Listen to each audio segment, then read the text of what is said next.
ये कुकी पामालियाँ हैं, वहाँ पे रूल ऑफ लॉ नहीं है, पाकिस्तान में अदलिया को कैद किया गया है, आइन की धज्जियाँ उड़ा दी गई, बेशुमार चीज़ें हैं। तो इन सब के खिलाफ आवाज़ उठाई जाए। अब 8 फरवरी एक आप समझ लें टेस्टर है, या ये एक वार्म अप मैच है, या क्वालिफाइंग राउंड है। अगर पाकिस्तान तहरीके इंसाफ या तहरीके तहफ़्फ़ुज़ आईन पाकिस्तान ये 8 फरवरी को कामयाब हो जाते हैं और पाकिस्तान को बंद कर देते हैं एक दिन के लिए, या इस किस्म के मुजाहरे या इस किस्म के मनाजिर आ जाते हैं पूरे पाकिस्तान से जिनके लिए पाकिस्तानी इंतजार कर रहे हैं या जो पाकिस्तान की इस वक्त ज़रूरत है, तो फिर ये क्वालिफाई कर जाएंगे एक बड़ी तहरीक के लिए। यानी फिर हुकूमत के लिए और एस्टेब्लिशमेंट के लिए खतरे की घंटी बज जाएगी कि इन्होंने एक मरतबा करके दिखा दिया है, ये दोबारा ज़रूर आएंगे और ये मुश्किल पैदा करेंगे। दोबारा ये कब आएंगे ये मैं आपको बता देता हूं, क्योंकि फिर उसके बाद रमज़ानुल मुबारक है। 8 फरवरी के बाद 10 दिन के बाद रमज़ान शुरू हो जाएगा और छोटी ईद के बाद यानी मार्च के महीने में ये रमज़ान के अंदर सारी एक्टिविटीज़ होंगी और सारी चीज़ें तय पाएंगी और फिर मार्च के महीने के आखिर में बड़ी अनाउंसमेंट आ जाएगी कि पूरा पाकिस्तान कब और कैसे बंद करना है। ये 8 फरवरी को अगर तो जो वार्म अप मैच है या जिसे आप कहते हैं क्वालिफाइंग मैच है, अगर वो पाकिस्तान तहरीक इंसाफ जीत जाती है तो फिर ये फाइनल खेलने की कोशिश करेंगे। एस्टेब्लिशमेंट की और हुकूमत की पूरी कोशिश है कि 8 फरवरी की इनकी कॉल नाकाम हो जाए और उस दिन ये पाकिस्तान को बंद ना कर सके, और अगर करें भी तो मीडिया को इस तरीके से इस्तेमाल किया जाए, प्रोपेगेंडा इस तरीके से किया जाए जिससे ये साबित कर सकें कि जनाब 8 फरवरी को तो पाकिस्तान बंद नहीं हुआ, अब वो अपना खेल खेलेंगे, अपोजिशन अपना खेल खेलेगी और दोनों तरफ पूरा जोर लगाया जाएगा। लेकिन हुकूमत को अगर 8 फरवरी को पाकिस्तान तहरीक इंसाफ कामयाब होती है तो हुकूमत को इस बात का आइडिया हो जाएगा कि अब ये फाइनल जरूर खेलेंगे और ये उस मामले की तरफ जरूर आएंगे, क्योंकि इमरान खान साहब का नया जो एक प्लान है वो ये नहीं है कि वो डी चौक चले जाएंगे या वो लाहौर चले जाएंगे या वो कहीं और चले जाएंगे। नहीं, वो पहले मरहले में पूरा मुल्क बंद करेंगे। मुल्क के हर कोने में वो नौजवानों को, अपने वोटर्स को, सपोर्टर्स को कहेंगे कि आप सड़कें बंद करें, गाड़ियां बंद करें, कारोबार बंद करें, हर चीज़ आप बंद कर दें। तो हुकूमत का ये शौक भी पूरा हो जाएगा। वैसे भी हुकूमत ने 3-3.5 साल से पूरा पाकिस्तान ही बंद किया हुआ, अब तो 4 साल होने वाले। बेड़ा गर्क कर दिया इन्होंने पाकिस्तान की मईशत से लेकर हर चीज़ का। तो 8 फरवरी को पता चलेगा। अगर 8 फरवरी को ये नाकाम हो जाते हैं, कामयाब नहीं होते फर्ज करें, तो फिर इनको दोबारा कामयाबी के लिए जोर लगाना पड़ेगा, लंबी कोशिश करनी पड़ेगी। तो 8 फरवरी एक ऐसा पहला पड़ाव है जो इन्हें हर हाल में पार करना पड़ेगा। अगर यहां से कामयाबी होती है तो फिर फाइनल करीब है, और अगर यहां से कामयाबी नहीं होती तो फिर फाइनल दूर है। इन्हें दोबारा से पूरा मैच खेलना पड़ेगा। पाकिस्तान तहरीक इंसाफ ने पार्लिमानी पार्टी का इजलास बुलाया KPK हाउस में इस्लामाबाद में, और वहां ये तय करने जा रहे हैं कि किस तरीके से 8 फरवरी को कामयाब बनाया जाए। और इमरान खान साहब की जेल के अंदर जो कैद तन्हाई है वो एक बड़ा सीरियस इशू है जिसको डिस्कस किया जाएगा। अचकज़ई साहब का अपोजिशन लीडर बन जाना ये एक तरह की कामयाबी है, और इसमें दावे किए जा रहे हैं कि नवाज शरीफ साहब ने रोल प्ले किया है। नवाज शरीफ का लेना देना ही कोई नहीं। देखिए, इमरान खान के पास हुकूमत बनाने की ताकत थी, इमरान खान से हुकूमत छीन ली गई। फिर इमरान खान के पास जो है वो अपोजिशन लीडर बनाने की ताकत थी, तो उन्होंने अपना अपोजिशन लीडर एक पहले नामजद किया, उसको नायल कर दिया गया, तो उन्होंने दूसरा कर दिया। अब इसमें नवाज शरीफ का ना लेना ना देना, लेकिन क्योंकि ये आईनी काम, कानूनी काम भी रोक कर बैठे हुए हैं, तो क्योंकि 4-5-6 महीने गुजारने के बाद, यानी इमरान खान साहब ने तो अगस्त में कहा था और ये नोटिफिकेशन जाके जनवरी में हो रहा है, तो इतने महीने लगाने के बाद ये नहीं बता रहे कि इतने महीनों के लिए जिम्मेदार कौन है। वो ये कह रहे हैं नवाज शरीफ की बड़ी मेहरबानी। भाई, नवाज शरीफ ने वोट डाला है या नवाज शरीफ ने नामजद किया है, यानी उन चीज़ों का एहसान आप कैसे चढ़ा। मिसाल के तौर पे एक आदमी की कोई अपनी चीज़ है, वो अपनी चीज़ लेता है किसी दूसरे आदमी से और वो आदमी से कहता है कि जनाब मेरा तेरे पे एहसान है कि मैंने तेरी चीज़ तुझे दे दी है। ये कैसा एहसान है? ये तो बदमाशी है, ये तो गुंडागर्दी है कि भाई एक चीज़ का मालिक ही नहीं है नवाज शरीफ, वो कैसे दे सकता है दूसरे आदमी को वो चीज़ जो उसका मालिक है।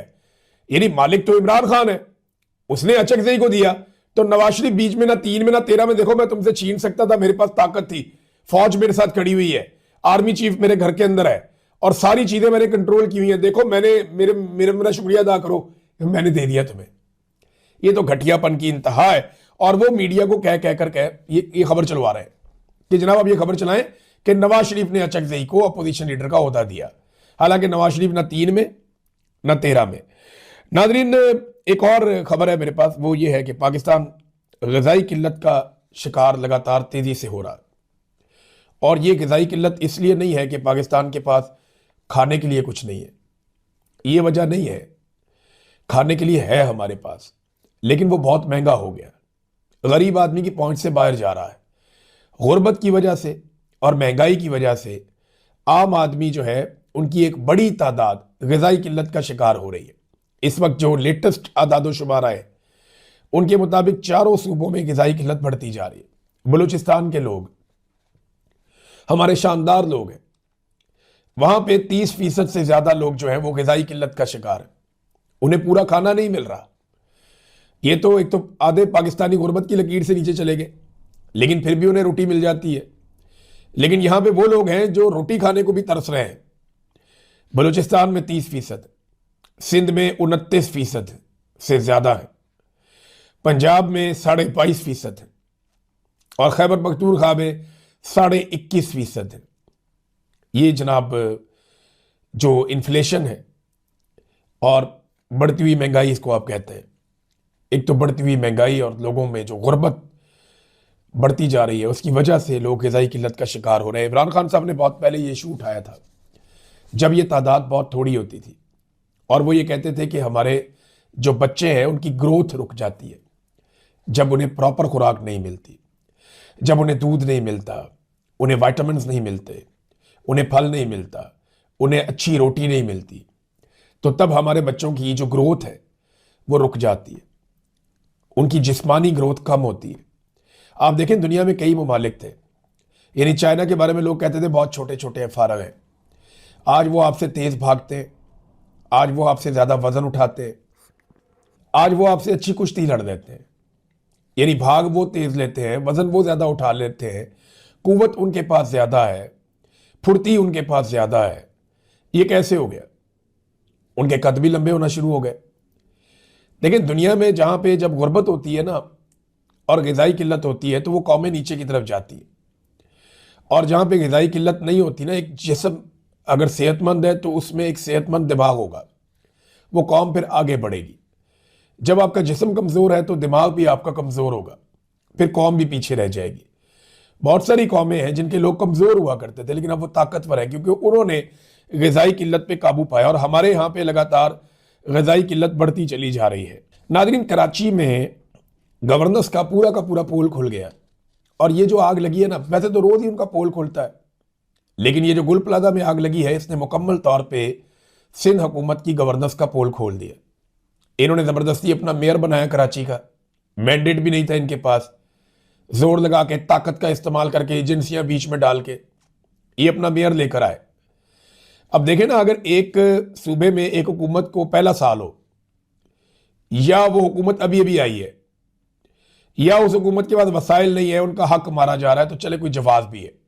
लेकिन एक सूबे में जहां पे आप 18 साल से हुकूमत में है, वहां अगर इस तरह के वाकयात हो रहे हैं कि बुनियादी मामलात हैं कि आग बुझानी है, पुलिस ने पहुंचना है, एम्बुलेंस ने पहुंचना है, ये चीजें परवेज इलाही को 5 साल के लिए मौका मिला था वजीर आला बनने के लिए, और वो पंजाब में सारा कुछ करके चला गया। बाद में उन चीजों को बहुत बुरी तरह तबाह किया शहबाज शरीफ ने, मरियम नवाज ने, हमजा ने, उस्मान ने, इन्होंने बड़ी तबाहियां फेरी। परवेज इलाही ने जो काम किया था ना, परवेज मुशर्रफ डिक्टेटर के दौर के अंदर, वो बड़ा जबरदस्त काम उसने किया था। तो क्रेडिट जो है वो सियासतदानों को ही जाता है, कम से कम उसने काम तो किया। लेकिन अब अगर आप देखते हैं तो हालात पहले से बुरे हैं। तो सिंध के अंदर 18 साल से हुकूमत है पाकिस्तान पीपल्स पार्टी की। इन 18 सालों में वो बुनियादी चीजें नहीं कर सके, और जो आग लगी है गुल प्लाजा में उसमें अब तक की इतला के मुताबिक 26 अफराद जाँ बहक हो गए हैं। 26 लोग, कल हम 6 लोग बता रहे थे, 7 लोग बता रहे थे, अब 26 लोग जाँ बहक हो गए, जबकि 70 से जायद अफराद अभी तक लापता हैं, जिनका पता ही नहीं है कि वो किधर है।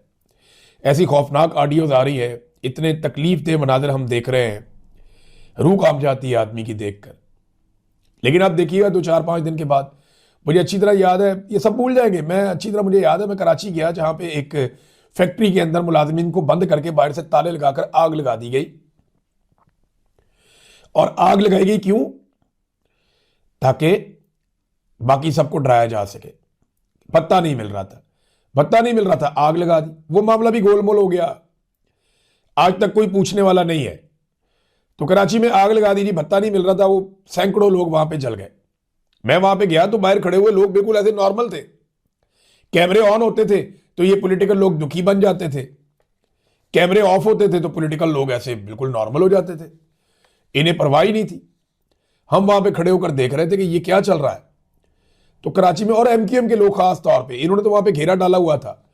ये तो कहते थे जी बल्दिया फैक्ट्री वाली साइड पे हमने जाने नहीं देना किसी को। इनके कुछ ऐसे गुंडानमा लोग थे उस दौर के अंदर, इनका बड़ा तोती बोलता था, गैंग वॉर भी चलता था कराची में, तो ये तो हिलने नहीं दे रहे थे किसी को वहां पे कि जनाब हम किसी को नहीं आने देंगे, हम करेंगे फैसला, कौन आएगा कौन जाएगा, कौन फूल रखेगा। तो इन्होंने पूरा का पूरा निजाम जो है वो वहां पे जकड़ा हुआ था, किसी को आने नहीं दे रहे थे। तो अब जो इतला है उसके मुताबिक 26 से ज्यादा अफराद अभी तक जाबाक हो गए हैं, 70 से ज्यादा अफराद अभी तक लापता हैं जिनका कुछ मालूम नहीं हो सका। वज़ीर आला खैबर पख्तूनख्वा नाज़रीन तहसील बाड़ा में गए, उन्होंने IDPs के साथ मुलाकातें की हैं और उनके साथ उनके कुछ MNAs अब्दुल गनी अफरीदी और MNA इकबाल अफरीदी, ये MP MNA साथ थे, उनके दीगर लोग भी थे। तो वहाँ जाके उन्होंने IDPs कहते हैं उन्हें जिनके इलाकों में ऑपरेशन हो रहा हो और वो अपने मुल्क के अंदर ही बेचारे बेयारों मददगार, उनको ला के खैमों में कैंपों में बिठा दिया जाए। तो उनसे जाके उन्होंने मुलाकातें की, उनसे बातचीत की, उनकी शिकायत का इजाला किया। तो एक तरफ एक ऐसा सूबा है जो सबसे अच्छा परफॉर्म भी कर रहा है, ग़िज़ाई किल्लत भी वहाँ पे कम है, वहाँ पे मुनाफा भी ज़्यादा है, उनकी ग्रोथ भी ज़्यादा हो रही है, वहाँ पे करप्शन भी कम है, वहाँ के स्कूलों की हालत भी निस्बतन बाकी स्कूलों से बेहतर है।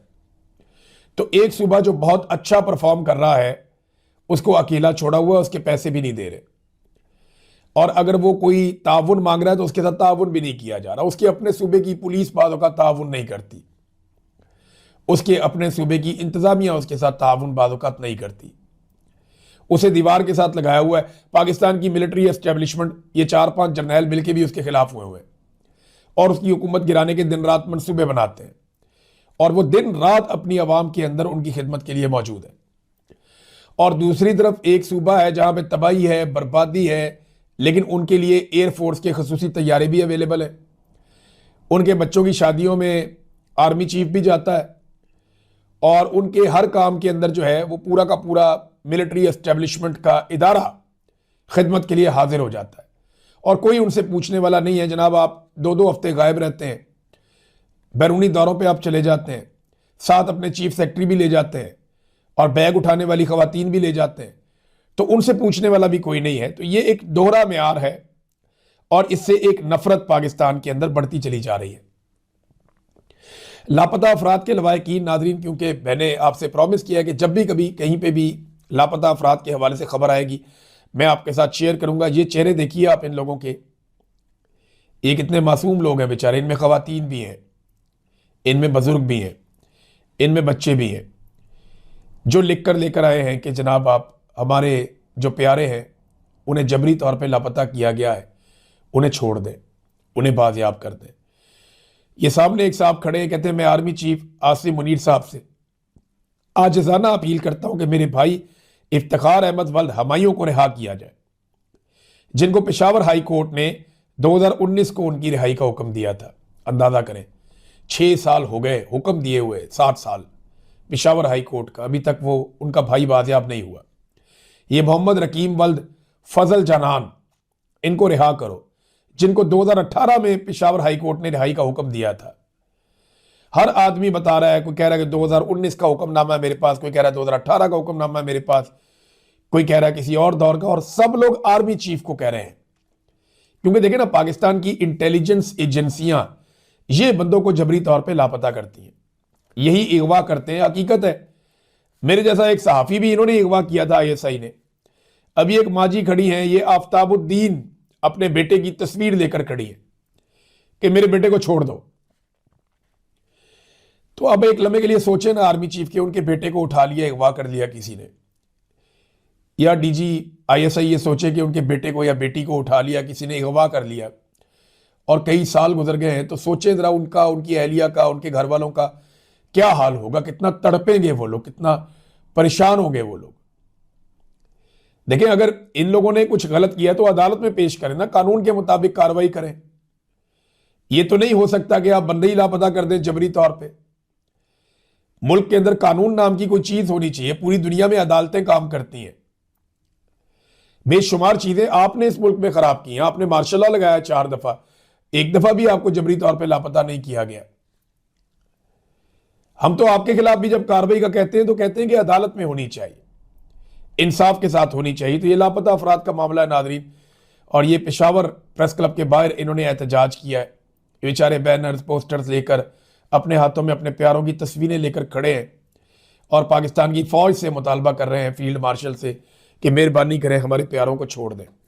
इमरान खान साहब ने अपने दौर में बहुत सारे जो जबरी तौर पे लापता अफराद थे उन्हें बाजियाब करवाया था, लेकिन उसके बाद से लेकर अब तक, और इस बात की बड़ी तकलीफ है एस्टेब्लिशमेंट को, क्योंकि वो इसको बतौर एक हथियार इस्तेमाल करते हैं, और ये हथियार नहीं है, ये नफरत फैलाने वाली एक मशीन है, जिससे इतनी नफरत फैलती है कि आप सोच नहीं सकते। ये जो लोग खड़े हुए हैं, आपको क्या लगता है ये आपसे प्यार करते हैं? ये सिर्फ अपने प्यारों के लिए आपसे दरखास्त कर रहे हैं।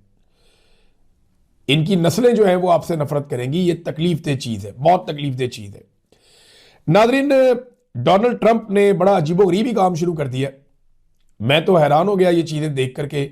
अमन का नोबेल इनाम डोनाल्ड ट्रंप को इतना ज्यादा पसंद है। आप ये देखें ना कि आसिम मुनीर साहब और उनके साथियों ने कैसा कमाल असेसमेंट किया था कि इन्हें यह बारीक नुक्ता पहले दिन समझ आ गया था कि डोनाल्ड ट्रंप की कमजोरी है अमन का नोबेल इनाम। तो आसिम मुनीर साहब ने फौरी तौर पे डोनाल्ड ट्रंप के लिए अमन का नोबेल इनाम की नामजदगी पाकिस्तान की जानिब से करवा दी। फिर इसराइल ने भी कर दी, उन्हें भी पता चल गया, और कुछ और लोगों को भी। अब डोनाल्ड ट्रंप के लिए अमन का नोबेल इनाम क्या है? डोनाल्ड ट्रंप का यह स्टेटमेंट इसे बताता है। यूरोप को इसने धमकी लगाई डोनाल्ड ट्रंप ने। इन्होंने कहा कि खुद को अब सिर्फ अमन का पाबंद नहीं समझता। नोबेल के ना मिलने पर ट्रंप का लहजा बदल गया। यूरोप को दोबारा डोनाल्ड ट्रंप ने धमकी लगा दी। उन्होंने नॉर्वे के वजीर आजम को, नॉर्वे देता है ना, नॉर्वे से आता है अमन का नोबेल इनाम, वहां पे एक कमेटी है और वो बैठ के ये फैसला करती है। वो प्रॉपर एक तरीकाकार है कि किसको अमन का नोबेल इनाम देना है। ज्यादती भी करते हैं, गलत लोगों को भी दे देते हैं, बात ठीक है। इस मरतबा जो दिया उन्होंने ये गलत दिया है, और इससे पहले भी ऐसी गलतियां हो चुकी हैं और वो साबित भी हो गया कि गलत दिया। वो खातून उठती हैं वेनेजुएला की, वो जाके डोनाल्ड ट्रंप को पकड़ा के आ जाती हैं कि एलो पढ़ो। तो उन्होंने कहा जी कि नॉर्वे से बाकायदा लेटर जारी हुआ। उन्होंने कहा जी देखें, बात यह है कि इसको आप अलामती तौर पे भी किसी को नहीं दे सकते। ये अमन का नोबेल इनाम जिसे दिया जाता है ये उसी के पास रहता है टाइटल, आप इसे अलामती तौर पे भी किसी को नहीं दे सकते।